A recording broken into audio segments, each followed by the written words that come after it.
আসসালামু আলাইকুম 2026 ব্যাচ। এখন আমি তোমাদের সাথে শেয়ার করবো আনসিন প্যাসেজের কিছু সাজেশন। গত কয়েক বছরের মধ্যে থেকে আনসিনের মধ্যে বারংবার যেগুলো আসছে এবং যেগুলো বারবার রিপিট হয়েছে, যেগুলো বেশি বেশি ইম্পর্টেন্ট, এক বোর্ড না এক বোর্ডে আসছে, সেই জিনিসগুলোকে নিয়ে আমরা এবার সাজেশন একটু মেক করেছি যেন তোমরা এখান থেকে কমন পাও। সেই জন্য সবথেকে ইম্পর্টেন্ট ব্যক্তিত্বদেরকে নিয়ে বা বিষয়গুলোকে নিয়ে আমরা আমাদের আনসিন প্যাসেজ সাজেশনটা সাজিয়েছি। চলো দেখি কী কী বলছে।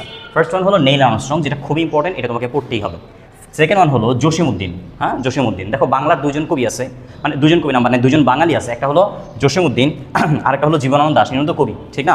আরেকজন আছে শেরে বাংলা। এই তিনজন বাঙালিদের মধ্যে থেকে এই তিনজন খুব ইম্পর্টেন্ট। ও আরেকটা জিনিস আছে রবীন্দ্রনাথ ঠাকুর, ওটা আমি লিখি নাই, এটা মুখে বলে দিলাম, ওইটা একটু দেখে যাও। আচ্ছা, তারপর আছে মাদার তেরেসা। মাদার তেরেসা খুবই important. Nelson Mandela, Stephen Hawking, Einstein, Albert Einstein, Charles Babbage, এটা বারবার আসতে দেখা গেছে। নোবেল পিস প্রাইজ নামে দেখবা যে তোমাদের একটা আছে, আমি তো ভিডিও যেহেতু করতেছি আমি ধরতে পারতেছি না, বাকি তোমরা একটু দেখো যে তোমাদের টেস্ট পেপারগুলোর মধ্যে থেকে এগুলোটা দেওয়া আছে যে কোন ইয়েতে আসছিল, বোর্ডে আসছিল। বেগম রোকেয়া নিয়েও আসতে দেখা গেছে। সার্ক আসতে পারে, জীবনানন্দ দাশ, শেরে বাংলা ফজলুল হক এবং গ্রাফিটি। যদি গ্রাফিটি মেইন প্যাসেজে না আসে তাহলে সম্ভাবনা আছে যে তোমাদের আনসিন প্যাসেজে এই গ্রাফিটি সম্পর্কে আসতে পারে। তো এগুলো একটু ভালো করে শেষ করে নাও, তোমাদের জন্য আশা করি ইনশাআল্লাহ ভালো হবে। আসসালামু আলাইকুম ওয়া রাহমাতুল্লাহ।